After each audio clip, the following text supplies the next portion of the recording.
We live in an age where men are not approaching women in public anymore. They're not even sliding into their DMs. They're afraid of being seen as creepy. They're afraid of the consequences of the Me Too movement. And also, in my opinion, they're just being a little bit too timid. So women have to become resourceful. They have to come up with their own solutions to this problem. And some of them are coming up with ways to make the first move on the guy they're interested in, especially if he happens to be someone that you work with.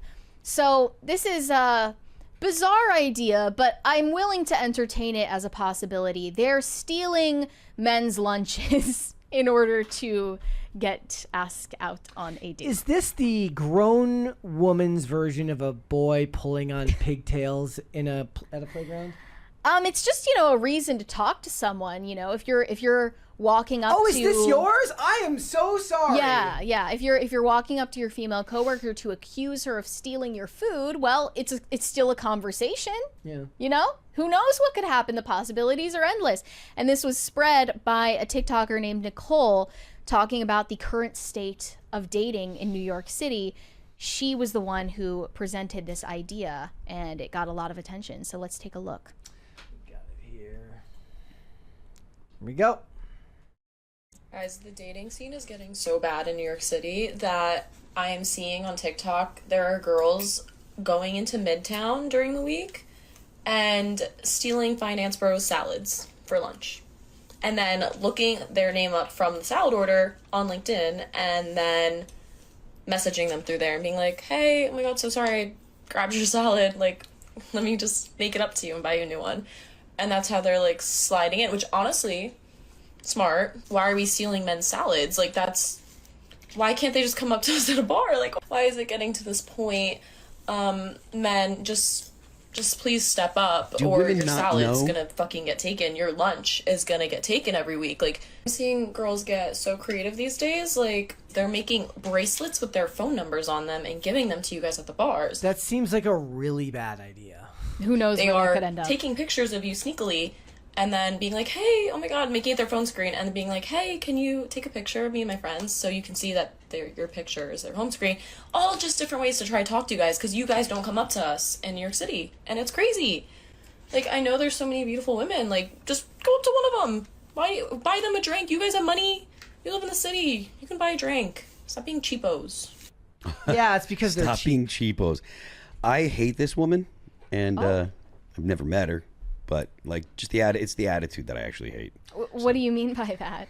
Oh, just the idea, like, the idea that, or the fact that she's like, oh, I don't even know why men can't just do this simple thing. Why can't you just go up to women and blah, blah, blah. This is such a ridiculous, ignorant take, and it just drives me nuts.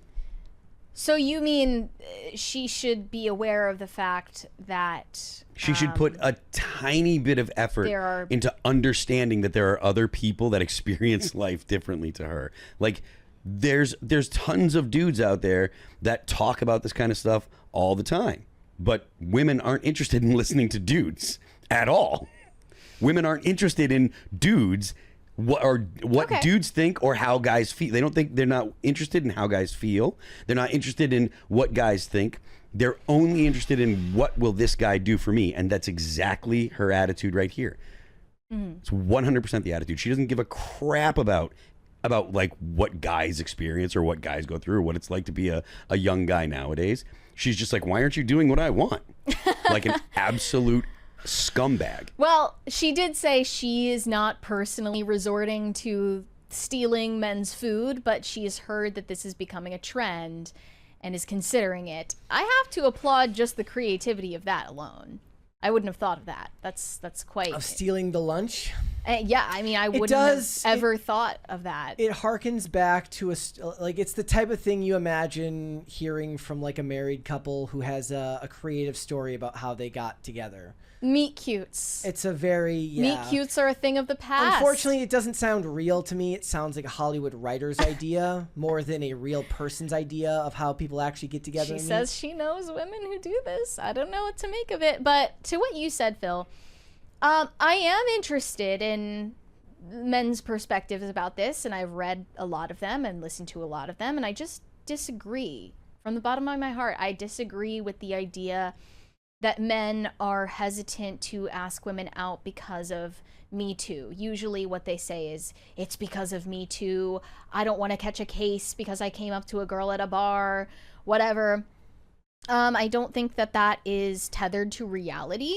You're not in any serious danger of catching a lawsuit or a criminal case by saying hello to a woman you find attractive in a public setting.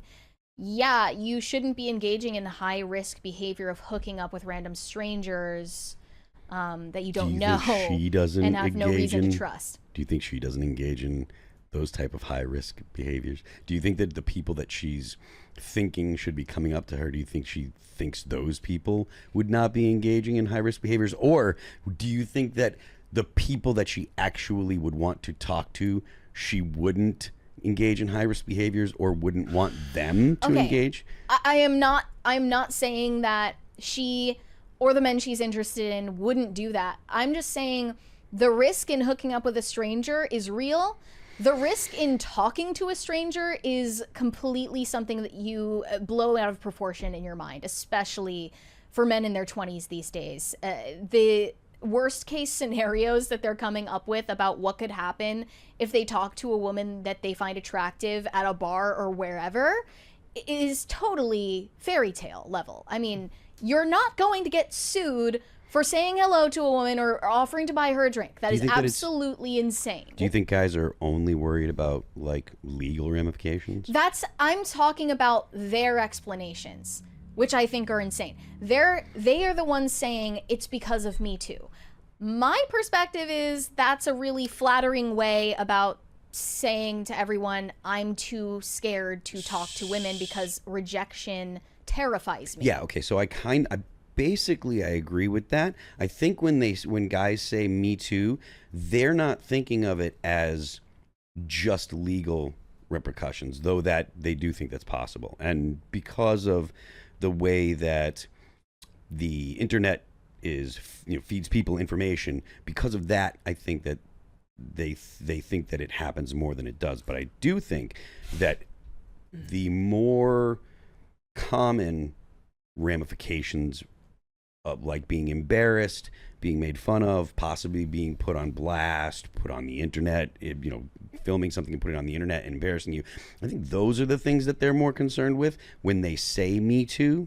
And I think that it's just, I think the Me Too, or the phrase Me Too, is more of a colloquially describing the situation than actually, than being arrested or being accused of rape or whatever. But even if we're talking about getting put on blast on social media, you're letting your algorithm convince you live in a world that doesn't exist.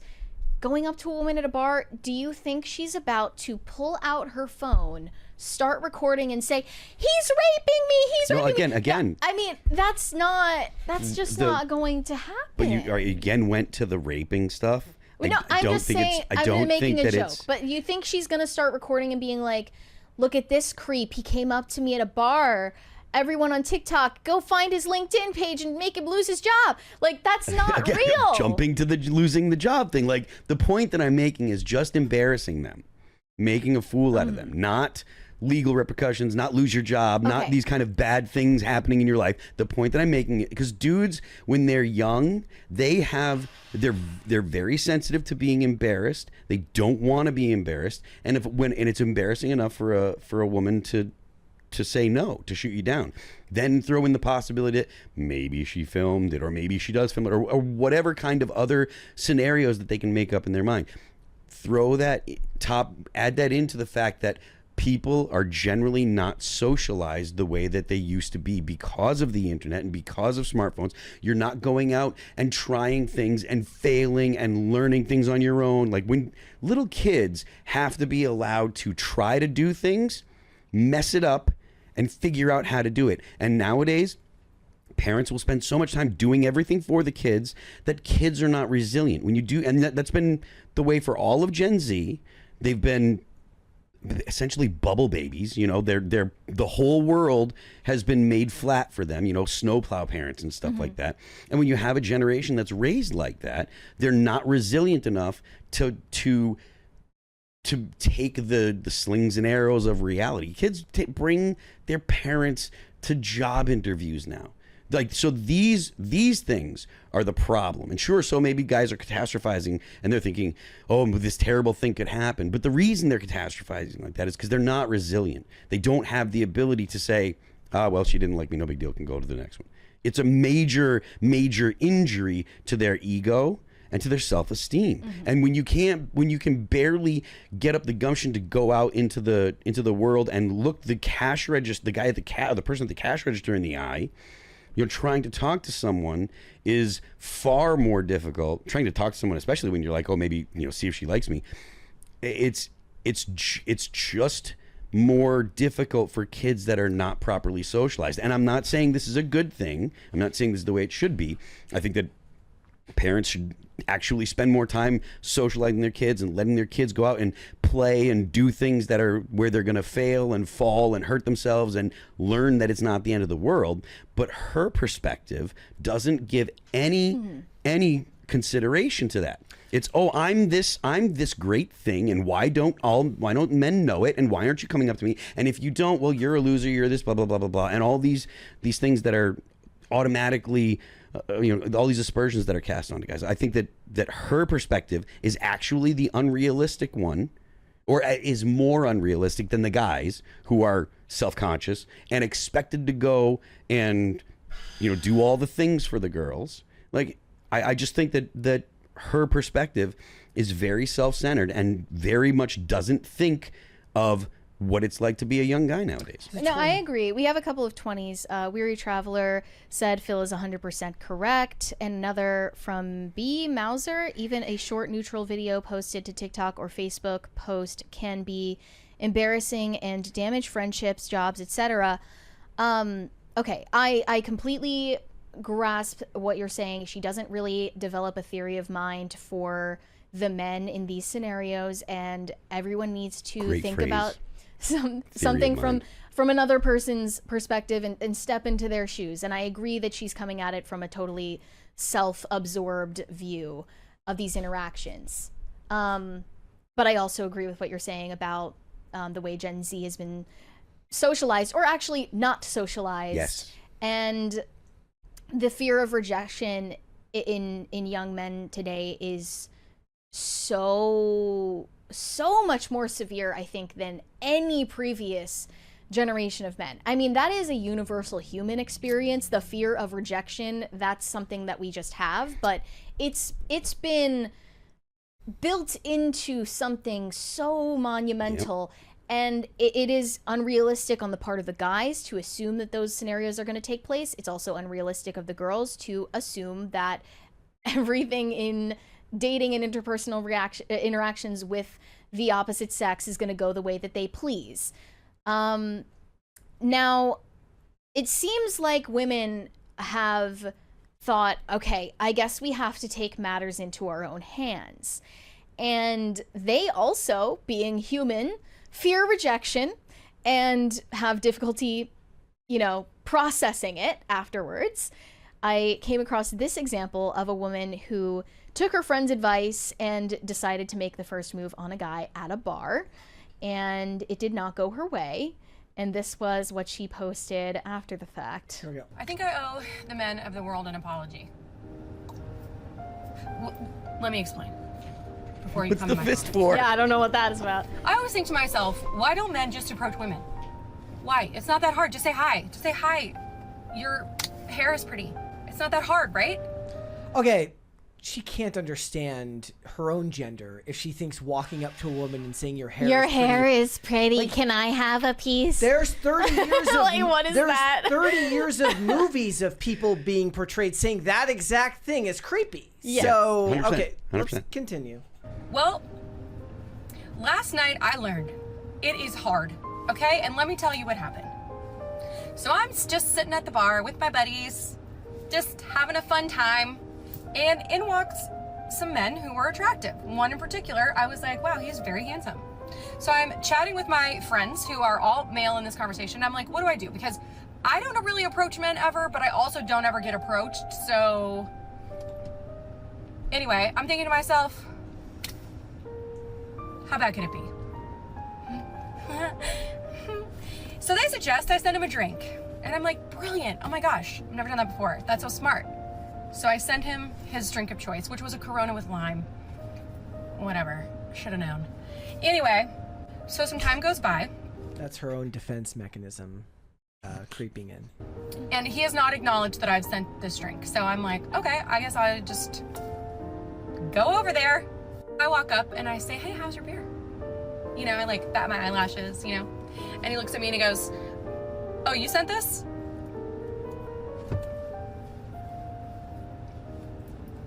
Yeah, I did. It was me. And then he said nothing. 0 words exchanged. And you know that gif of Britney Spears where she's like holding her purse and she's just standing there looking around like this? That was me in real life. And we just stared at each other.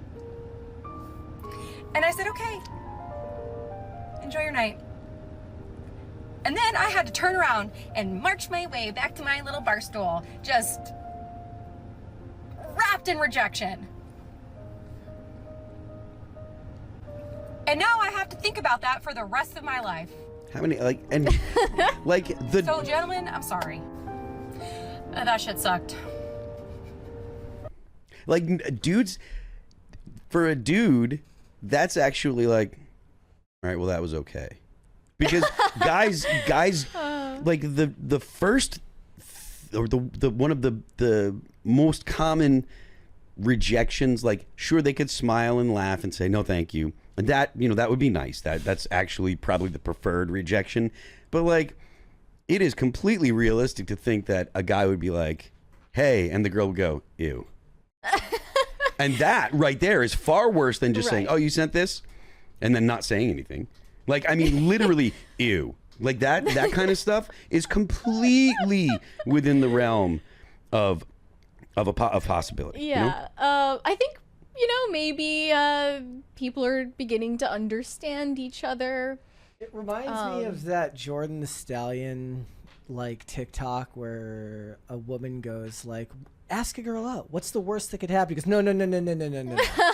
I'm paraphrasing. He was like, I was in high school and I went up to a popular girl and asked her to the prom. She goes, that must have been really difficult for you. That's so brave. Like, She again, Yeah. just the you most. never know what the worst case scenario And is. then you have to remember when women use shame as a tool. A girl might not be interested in dating a guy, but if her friends are around, or even within earshot, way more of a chance that she insults him to raise her level according to her friends. I see. Than than to just be like, no, thank you. Well, if your friends think that's cool, they're shitty people, and so are you. But well, I mean, a lot of shitty people out there. How are you supposed to know when you're just risking going up to some girl cold, you know? So it's, I really think that women have unrealistic expectations of men, considering the context that we're in. This phenomenon will be omnipresent as long as the internet exists, because now as women commiserate their stories on TikTok, she might not say, he raped me. She might not even name him by name. But just the idea of this video getting made about some poor interaction, only he needs to see it for it to be humiliating. Yeah. Only he needs to know that she's going to talk about this. Well, it was supposed to be a story that was embarrassing about herself. I'm talking about the type of woman in the first video who's making a video. Again, I have an irrational hatred for videos of people putting their makeup on while talking about stuff like this. I hate it. I think it's intentionally dismissive and manipulative to coerce you into feeling a connection to this person because they're putting their makeup on while they're talking about these things. And the idea that, you go out there and you risk, embarrassment. Maybe she doesn't embarrass you in person. Is that any better than her telling some story to 100,000 followers online? And they don't have to start out that way. Sometimes it's a person with 5 followers and the video goes viral. And then it's seen by everyone. Look, again, that's not to say that it's rational. Yeah. I'm not saying that that is a rational thought, but the illusion of wanting to go back to a time where men go, "Oh, hello, madam," and then they kiss them on the hand. Women aren't the women they were in the 1960s. Shaken, not stirred. Women aren't the women they were in the 1960s anymore. Women are not the prim and proper creatures that they were then, and men are not the same creatures that they were then. Yeah. Both, I would say honestly, both of them for the worse. And women want the behavior from a time that is long since past, while not being willing to sacrifice, or at least understand that the time we live in now doesn't condone it. Yeah, I appreciate what you're saying. I appreciate what Phil is saying. My thing is, there's no obvious solution there other than exposure therapy. I mean, like, so here's the thing. Like, there was the guy, we did like the cringe of the day guy goes, he went to Disney World, he asked 100 women out. Remember? Like, didn't we do this? A guy goes to this might have been when I was out of town. And the whole point was that he wasn't expecting to hear yes from any of them. He's like, "Oh, you're pretty. Want to go out? Oh, you're like," and he would just go from woman to woman to woman to woman to woman to ask. I don't remember if it was ask them out or tell them they're pretty. But the point was, he would just go up to random women and say this. So if we're talking exposure therapy, like that's the guy's way of reasserting control of that situation. Like, I'm going to turn it into content before you can turn it into content. No, probably the more valuable aspect of that would be the fact that he's going and talking to people far more than he would make on any video that he made. But they're not willing to do it without turning it into content.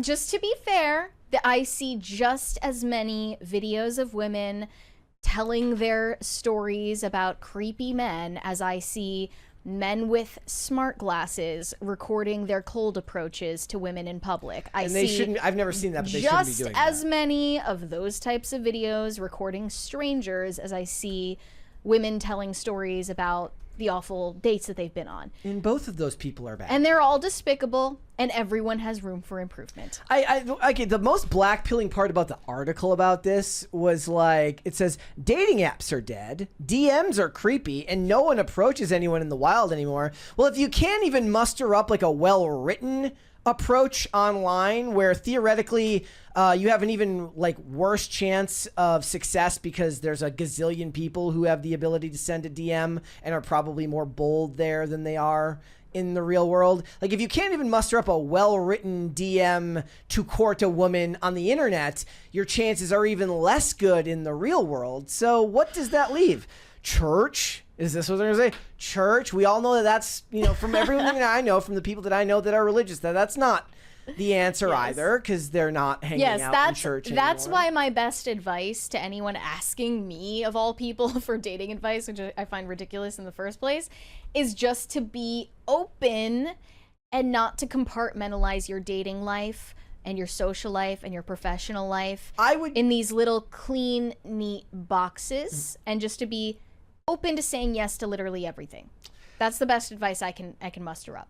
I just I don't think, as long as the internet exists and people are the way they are, both men and women, this won't change. In fact, it's only going to get worse. On top of the fact that so much of it is used for content fodder and the sake of trying to pit men and women against each other when it's never that simple. Well, it does make the playing field easier for the people who actually want to try.